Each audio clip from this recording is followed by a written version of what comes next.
I'm Father Ron Hopmeyer, pastor here at St. Stephen Protomartyr. Coming this June, I will be here for 11 years. Hello, my name is Sister Diane Schluter. I'm a Franciscan sister of Our Lady of Perpetual Help, and I am working here at St. Stephen Protomartyr School for 3 years now. I'm an English tutor. I help children who speak a different language other than English at home with their moms and dads. Hi, I'm Mary Regan. I'm pastoral associate here at St. Stephen Protomartyr. I have worked here for 15 years and I love it. Have 4 children and 7 grandkids and a husband.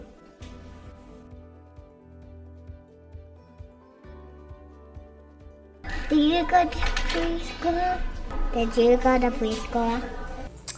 I did not go to preschool. There was not a preschool in the area where I lived. I started school in the 1st grade at Immaculate Conception in Arnold.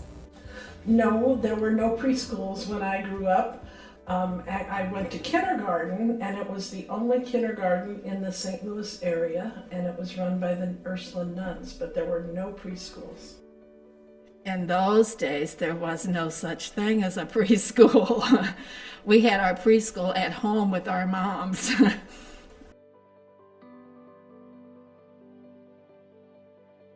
When you were a kid, what did you want to be when you grew up? What did you think about doing before God called you? Well, as probably most of you know, I grew up on a farm and I always was around growing things, and we had a big garden and I really enjoyed that. So I thought, well, I would do something in the area of working with plants. So when I did get time to go to college, I studied horticulture. And so I then started a business. So that was my plan even in grade school. Well, when I was a kid, I wanted to be the first left-handed woman pitcher for the St. Louis Cardinals. And I would practice by, I had a piece of chalk that I made a strike zone on the side of the house, on the bricks, and I would throw pitches at that every day. I never learned how to throw a curveball, but I did learn how to have a pretty good fastball. But the Cardinals haven't hired me yet. When I was growing up, I always wanted to be a teacher, and I think maybe that was because I really liked the sisters that were teaching me in our school. In those days, again, a long time ago, we had only the sisters teaching in our schools. We didn't have any lay teachers teaching us at that time. And I watched the sisters and I liked what they were doing. I'd watch them go to church and I'd see them on Sunday. And I always wanted to be a teacher. So I would practice with my brothers and my sister at home. I'd help them with their homework. And then I think I always wanted to help other people.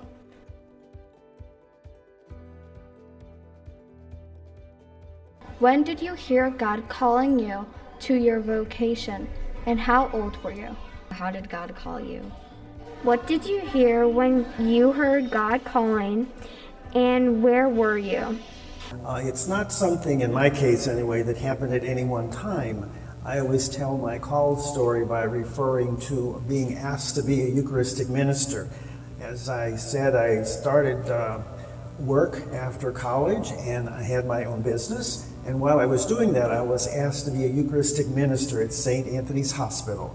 And when I started taking communion to those people at the hospital and the nursing home there, I started spending more time doing that type of ministry, and I started going more in that direction and not being as satisfied in the landscape business. So that's how I guess received the call, was gradually being aware of people's needs in the hospital and receiving communion. And before you know it, I was signed up at the seminary. Well, I think first of all, you have to understand that I think I've had at least 3 vocations in my life, and so each one of those was different. My first vocation was as a nurse. I became interested in nursing and I volunteered as a candy striper, which was a helper at the hospitals. Learned that I did like what nurses did, so I went to St. Louis University and became a nurse from there. I got a Bachelor of Science in Nursing degree. And then along came my second vocation, which was really went on as while I was a nurse, and that's as a mom. And I think it's important to realize that whether you're a mom or dad, that's a vocation too. You love one another and you love your kids and you do anything you can to help them. And so that's an important vocation. And I was a full-time mom. Once we had 4 kids, I stayed home, and so I consider that vocation number 2. And then vocation number 3 is what I'm doing now as what's technically called a lay ecclesial minister, ecclesial meaning church. That's the one where I would say I can remember having a call, but it wasn't a call like in the Bible where the angels came and you had this dream that this is what you were supposed to do. It was more something that was nagging in the back of my head as I volunteered at my parish church. I spent many an hour thinking about, is this what I want to do? And I took a lot of long walks with a friend of mine, and we talked a lot about it and whether it would be something that I should be doing and could be doing. And so then I decided yes it was, and went to school at Aquinas Institute of Theology and got a master's degree in what's called pastoral studies, which is part theology and part parish ministry. And that prepared me for the jobs that I'm doing here at the parish today. Some folks want to know when I heard God calling me.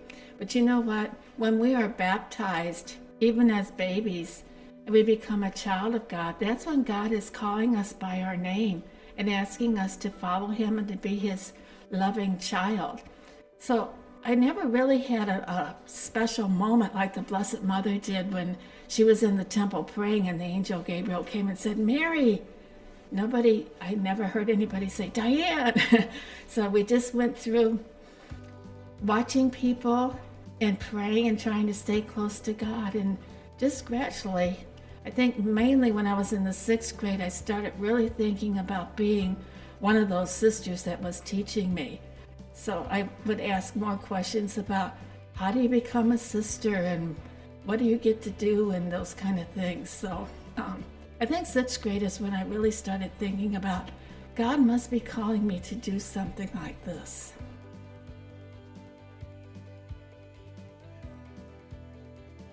What kind of training or special schooling did you need to do your job? How many years it took for you to be a priest and a sister? Well, it depends on where you're at in as far as education. If a person starts out very young, there was a time when you would start out with high school, and that would say it would take 12 years. That would include high school, college, and also theology. In my case, I went to high school at St. Pius and Festus, and then I went to University of Missouri in Columbia for college.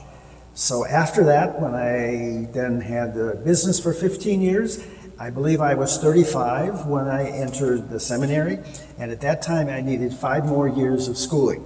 Was one year of philosophy, and then 4 years of theology. So after college, it was 5 more years. The training was going to school. I went to school full-time for 2 years. And that's something too I think we need to think about in our vocations. It's not something that you necessarily decide when you're 12 years old and then you do that for the rest of your life. You have to be open to different areas where God wants you. So I went to school. I started school when I was 53 years old and went for 2 years full time. Learned the wonders of how to write a term paper on a computer, which was wonderful. And did a lot of school work, went to school, like I said, full time.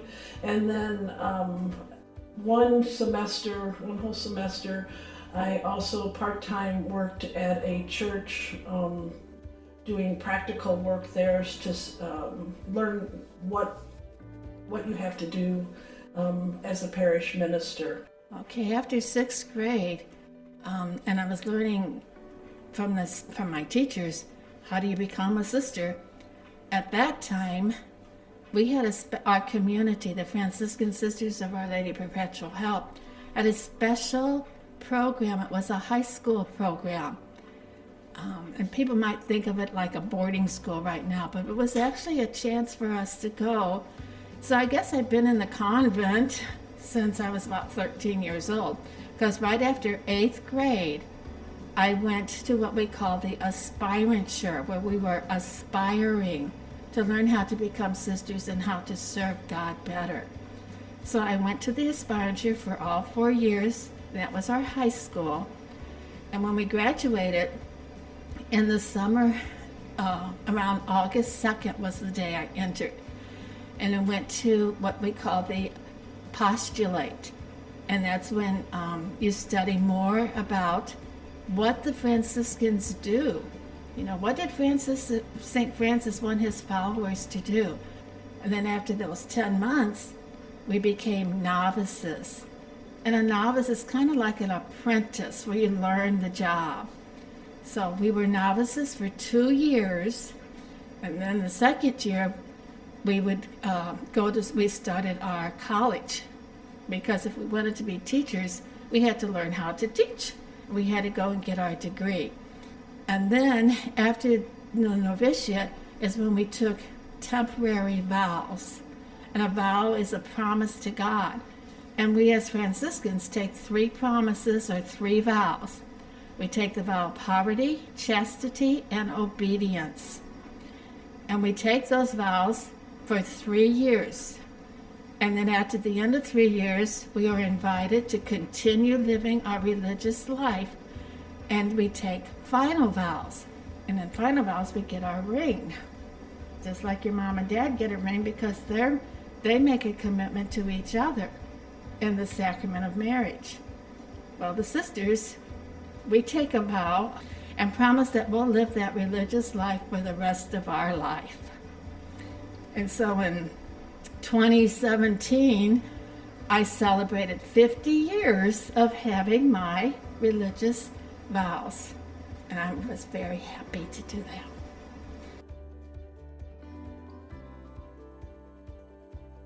Was it hard to choose to not get married or to have children?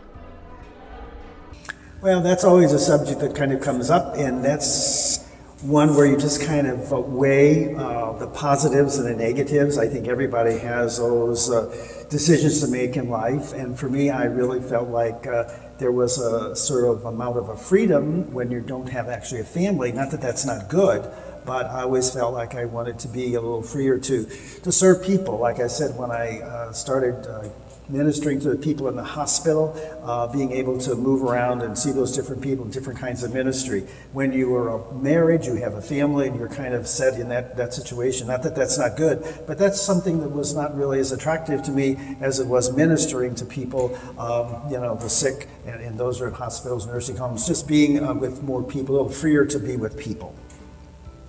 It wasn't too hard to choose this life. I grew up with a lot of children with my family, and just to let you know, when we went to school, there were 60 children in my class. Not in the school, just in my one classroom. There were 60 of us. So anyway, I think going home at the end of the day, I'm kind of happy. I was with children all day. Your moms and dads work all day, and then they have you in the evening to take care of. So, but no, I don't miss it. I think it would have been nice to have a family, but I don't think God was asking me to do that. He wanted me to work with children and to teach them more how to love Him, and then to be able to be free to help everyone.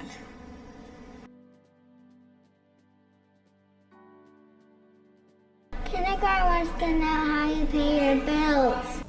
Well, everybody should know that priests just send the bills to God, and God pays our bills. Did you know that? That's a simple way to pay bills, right?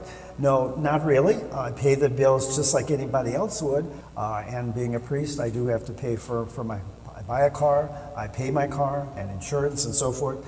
So I pay my bills like anybody else would, either with cash or with a credit card. But I didn't have a credit card until after I graduated from School of Theology when I was ordained. So having a credit card was new for me at that time. But I pay bills just like anybody else would. I do get paid. That comes from the parish that I'm at. I'm employed at that parish. But also, I could say my boss is the bishop. And he can send me wherever he would like to send me. With the parish I go to, though, the parish pays my salary. If you remember, I said we take 3 vows: poverty, chastity, and obedience. Well, poverty means that I just depend on God to help take care of me. So when I get paid, I get a check like your mom and dad do. I get a check, but it doesn't have my name on it. See, so if I'm working here at St. Stephen Protomartyr and I work for the English Tutoring Project, my paycheck comes from the English Tutoring Project, but it has the Franciscan Sisters of Our Lady of Perpetual Help on the check. So I can't take the check and go to the bank and say, okay, I want this money, it's mine. It isn't really mine, it's for my community. Okay, but my community takes very good care of me. I get whatever. I have clothes to wear, I have a car that I can use, but what's really neat is the car isn't mine, but I get to drive it, okay? And I get food. So I have, the money that I have comes from the work that I do, and all the sisters, we take care of each other. Because we have sisters that are infirmed and sick and they can't work, so we work to help them too. So they get some of the money that we make every month. How do I pay my bills? With money in the bank.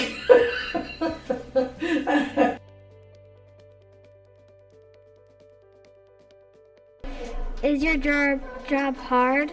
A job turns into a vocation when it's something you really like to do, and it's not a burden, but you always have your ups and downs. There are some days it can be more challenging than others, like any job, I think it would be. But for my sake, I often say that I don't really feel like I have a job because I really enjoy what I do. Some days, yes. Other days, no. But I think that's all part of knowing that this was the job, the vocation that I was supposed to do, because there's many days when I'm on my way to work or even on my way home from work where I think, gee, I love what I'm doing so much, and they're actually paying me to do something that I love. So yes, there are some times when it's hard. Sometimes it's hard just because you're helping people and maybe someone in their family has died and they're very sad, or a parishioner has died and you knew them and that makes you sad. So in those ways it's hard. It's not physically hard, but a lot of times it's mentally hard. But there's also a lot of joy in what I'm doing, and that's why I love it so much. Is my job hard? Hardly. My job is hardly hard. I love doing what I'm doing right now, working with the children here at St. Stephen. They're all very anxious and exciting, and they teach me so many new things every day. I get so excited. I go home and I tell the sisters, guess what I learned today at school? And I tell them the things that I learned from the children. I would just say to people that have questions about vocations, but to ask a priest or ask a sister and ask the different parts of the church where they're are priests, but there are order priests also. It can be very interesting to find out charisms that different orders have. Some are teachers, some work in hospitals, things like that. So like I say, if there is a certain interest that you have in serving God's people, you would join that order. Like I say, I'm very happy being a priest. I would not change my life now. I had my time with the plants and all that, which I still work with, but you can still have a hobby and things like that and still serve God's people. But it's not anything I would think with negative on my part. I enjoy it, and I would encourage people to look into it. Some people would say I'm a jack of all trades. The job here is different than what would be maybe in other parishes. Primarily, I'm trying to help people get to know and love God more. I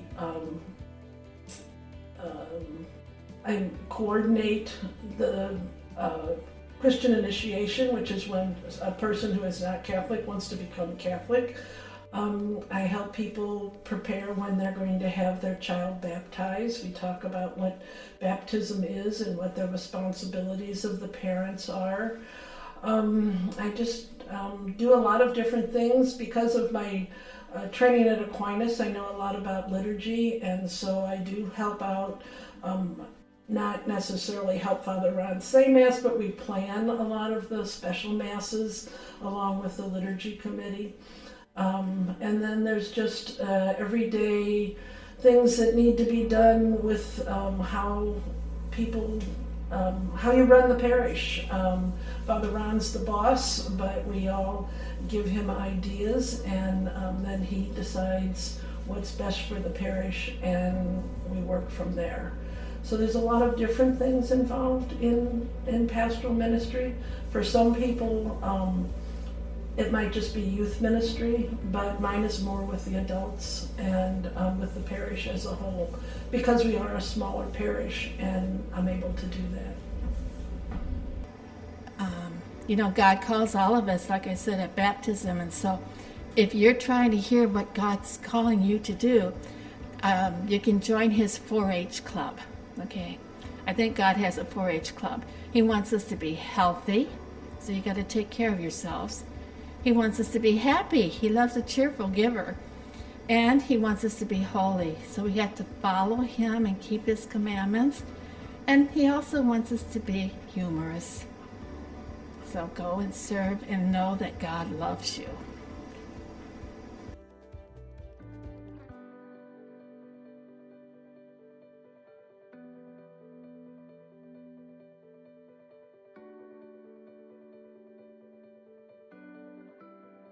What does the room behind the altar look like? This is a sacristy, where all the things are kept when we celebrate Mass.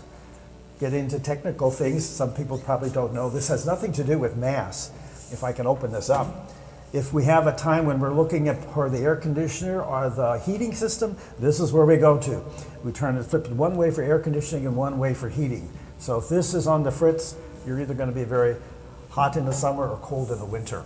It's a very practical thing. And you'll notice right away when you come into the room, we have a crucifix. We have many different types of crucifixes. When I say types, I mean sizes.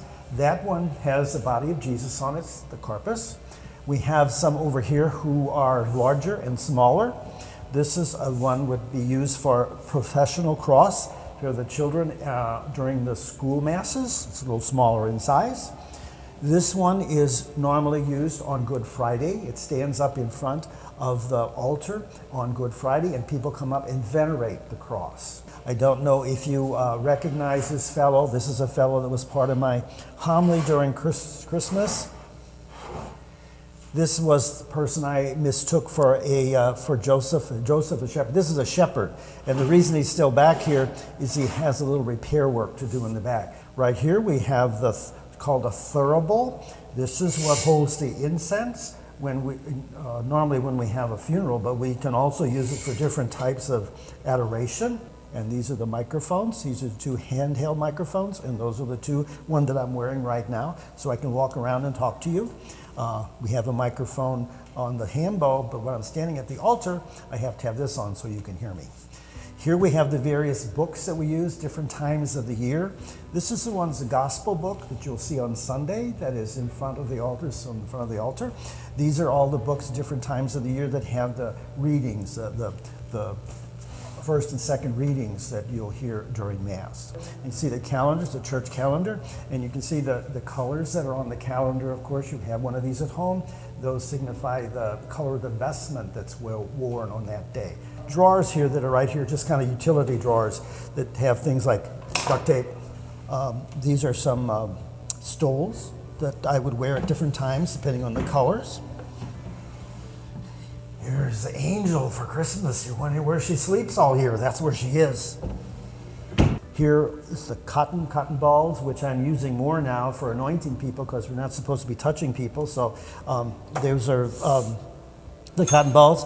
And here is a real simple little bell that could be used at Mass. But as you can see, sometimes when you ring it, you get that.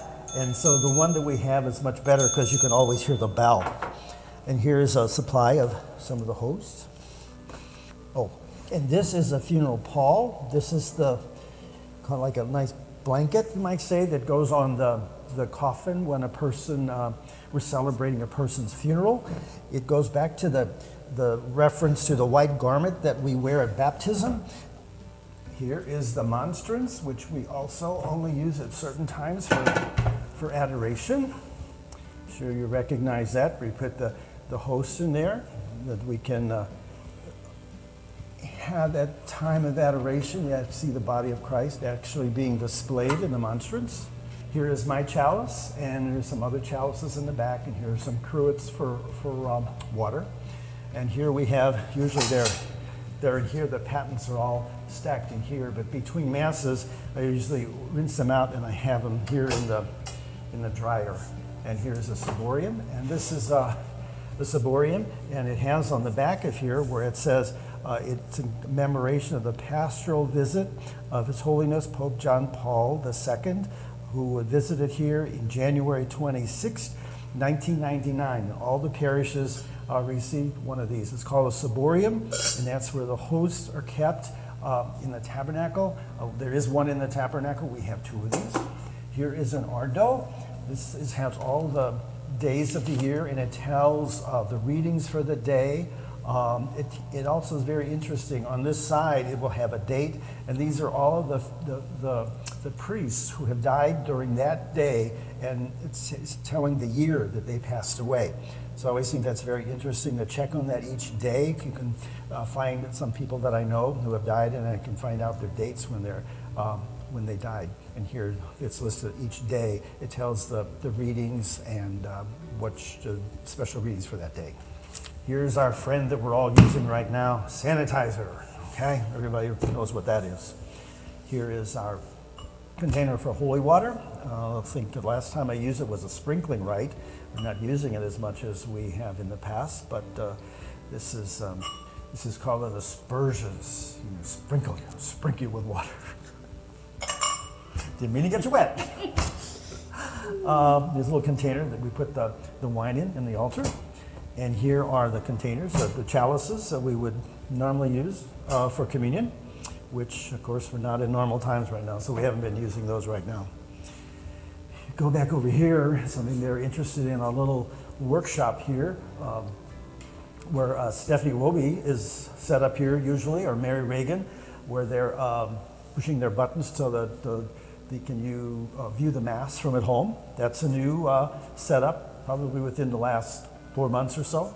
So that is a new addition to our sacristy.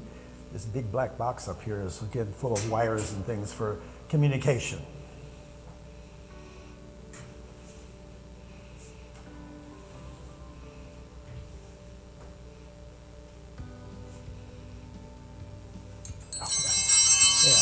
Those are the bells that we hear during Mass. Right now they're back here. The servers would be actually using those, but of course we don't have servers right now, so whoever's back here is usually ringing those bells. Here we have the vestments. We have albs, which again is a representation of our baptismal garment. The alb is Latin for white. It's called an alb. different colors of vestments, different times of the year.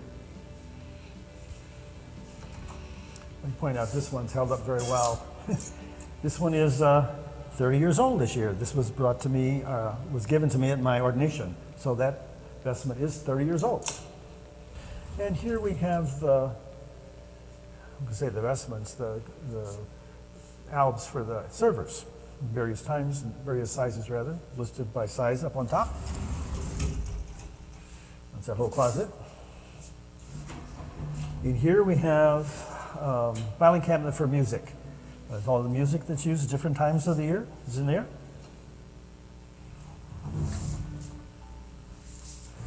And that shares a closet with cleaning supplies. Instruments that are kept here, the bells and the tambourine and different things here. Mostly all music again, kind of mixed music, some piano things up there. Just kind of store things where we find a room. And then over here again is all music. Different things being used at the Mass. And we have the